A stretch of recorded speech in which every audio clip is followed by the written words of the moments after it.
हरिओम. भगवद्गीता बोध. योगदास श्री जयगणेश जोशी यांनी केलेले निरूपण. अध्याय 6. ध्यानयोग. ओम श्री परमात्मने नमः. अथ षष्ठोऽध्यायः. जय योगेश्वर. परम आत्म्याला नमस्कार. अध्याय 6. श्लोक क्रमांक 32. आत्मौपम्येन सर्वत्र समं पश्यति यः अर्जुन, सुखं वा यदि वा दुःखं स योगी परमहामतः. अर्जुना, जो साधक आपल्या स्वतःप्रमाणेच सुखदुःखात इतरांना पाहतो तो खरा पूर्ण श्रेष्ठ योगी होय. स्वतःप्रमाणे इतर सर्वांना पाहायचं म्हणजे जसे आपण स्वतःला सुखदुःख झालं की जे काही करतो तेच इतरांना त्यांच्या सुखदुःखात करायचं. आपण स्वतःची अडचण सोडवायला जे जे काही करू त्याचप्रमाणे इतरांची अडचण सोडवायला अगदी तसाच प्रयत्न करायचा. त्याचप्रमाणे येथे समभाव ठेवायचा. याचा अर्थ समजा आपल्या डाव्या पायाला दुखापत झाली तर तो डावा पाय आहे म्हणून आपण काही तिकडे कमी लक्ष पुरवणार नाही. ज्याप्रमाणे उजव्या पायाची काळजी घेऊ त्याचप्रमाणे डाव्या पायाचीही काळजी घेऊ. आपण आपल्या शरीराच्या अवयवांच्या बाबतीत जसा भेदभाव ठेवत नाही त्याचप्रमाणे इतरांच्या बाबतीतही भेदभाव ठेवायचा नाही. सर्वत्र समभाव ठेवायचा.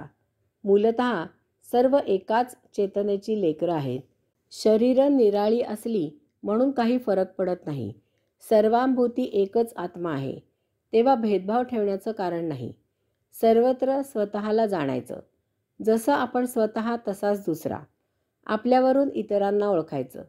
दुसऱ्याच्या जागी स्वतःला उभं करायचं आणि मग दुसऱ्याच्या बाबतीत निर्णय घ्यायचा. परंतु आपला तो बाळ्या आणि दुसऱ्याचा तो कार्टा अशी आपली अवस्था असते. आपण जे काही करतो ते दुसऱ्याच्या भल्यासाठी करत असतो. दुसरा जे काही करतो ते त्याचा टेंभा मिरवण्यासाठी करत असतो. आपण दुसऱ्याला सुधारायला जात असतो. दुसरा मात्र आपली मुद्दामहून उणीधुणी काढत असतो. आपल्याला क्रोध येतो आणि आपण दुसऱ्याला थप्पड मारतो.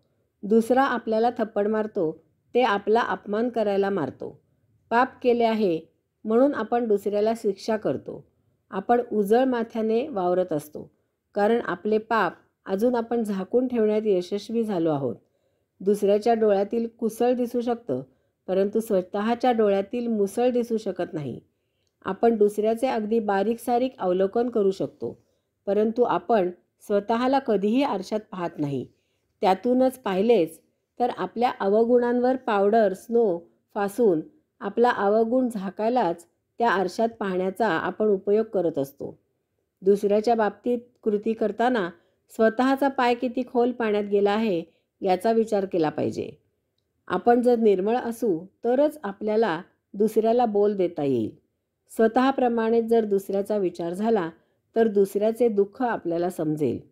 परंतु जर कोणी दुसऱ्याची निंदा करू लागला तर आपण त्यामध्ये लगेच सहमती दर्शवतो. आपल्याला मनातून गुदगुल्या होतात.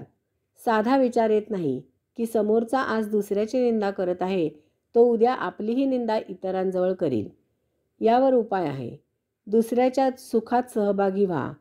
जणू काही स्वतःला सुख प्राप्त झाले आहे अशा मोकळ्या मनाने सहभागी व्हा.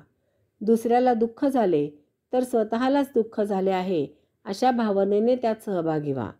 पाप पुण्याचा विचार करू नका. दुसऱ्याच्या प्रत्येक परिस्थितीत त्याला साथ द्या.